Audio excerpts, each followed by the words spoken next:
Estos dos son los danzantes, esta pieza son los papás, ¿no? Hechos en una carpa, ellos están echados en el piso, saltando y moviéndose, como si estuvieran bailando. Y yo, acá sí, con un pequeño flash en un espacio oscurecido, dejo sus sombras debajo, ¿no es cierto?, queda la huella, después de procesarla químicamente, y después pongo telas encima de ellos mismos, y queda la transparencia de su propia vestimenta, ¿no? Generando volumetría, generando más ritmo, y volviendo la pieza estéticamente una pieza entre fotográfica y pictórica casi, ¿no?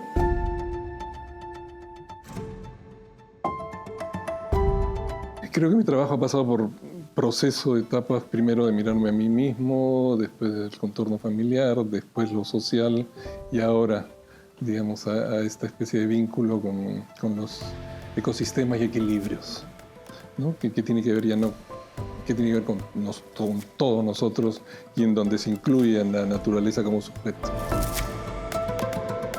Explorar desde la imagen como herramienta de descubrimiento. En su larga trayectoria, el destacado fotógrafo Roberto Huarcaya ha usado la luz para darle visibilidad a problemáticas que atraviesan nuestros 200 años como República Independiente. En su última exposición, la que llevó a la Bienal de Venecia, aborda la relación del hombre con la naturaleza, específicamente con la Amazonía.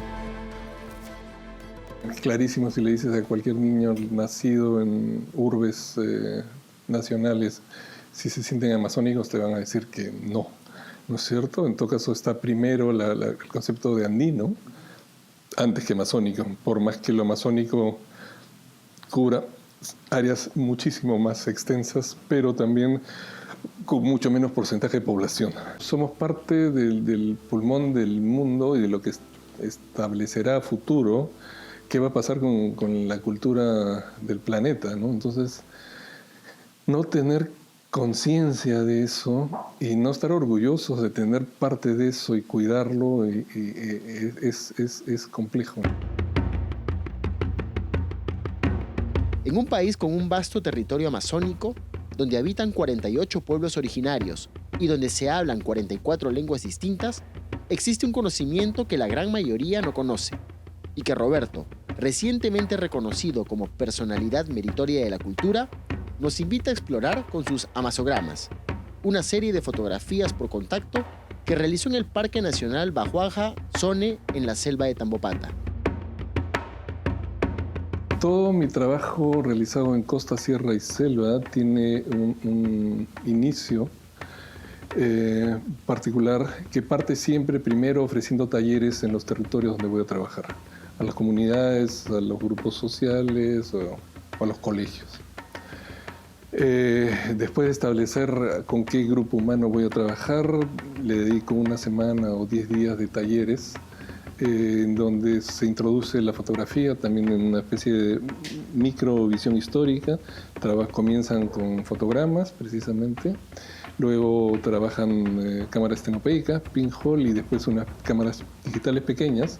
Y se investiga un poco en relación a ellos como sujetos, identidad, familia y su contorno social, ¿no? Entonces tienen esta especie de mirada a través de la imagen o de investigación en relación a esto. Así empezó su trabajo en Tambopata y así empezó a descubrir la mirada particular de los habitantes de la selva. Pasó algo muy interesante con los de Cejas. Todos eran iguales. ¿Qué había pasado ahí? Que había un nosotros por delante de un yo. Había una forma de acercarse a la naturaleza, o en ese caso al puesto de guardaparques, digamos, con información, de tal forma que tú no podías identificar diferencias entre ellos, más bien solo similitudes. Entonces, me pareció interesante partir desde esta idea de que ellos miraban primero como comunidad y como grupo, más que como sujeto.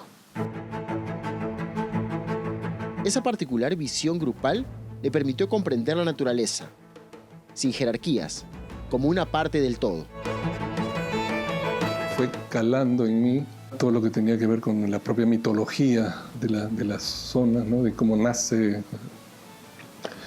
la cultura para ellos, que siempre tiene que ver con elementos animales o vegetales, o el encuentro de ambos, y la propia experiencia en la selva, adentrándonos en esta selva virgen, digamos, en donde comienzas a ver también, gracias a la explicación de ellos, la apertura a que te invitaban a ver cosas que si no se te podían pasar desapercibidas, de cómo en un área había un árbol principal, cómo habían otro tipo de vegetación que de alguna forma se organizaba en función a y cómo toda la alimentación, aguas y cosas se organizaba de una forma concreta, ¿no? Y cómo este patrón se repetía en otro lado y otro lado.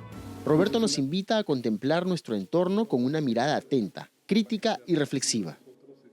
Recostarse contra un árbol de más de 100 metros que tiene, no sé, 800 años, junto a un grupo de plantas o insectos que tienen pues, un ciclo vital de 24 horas.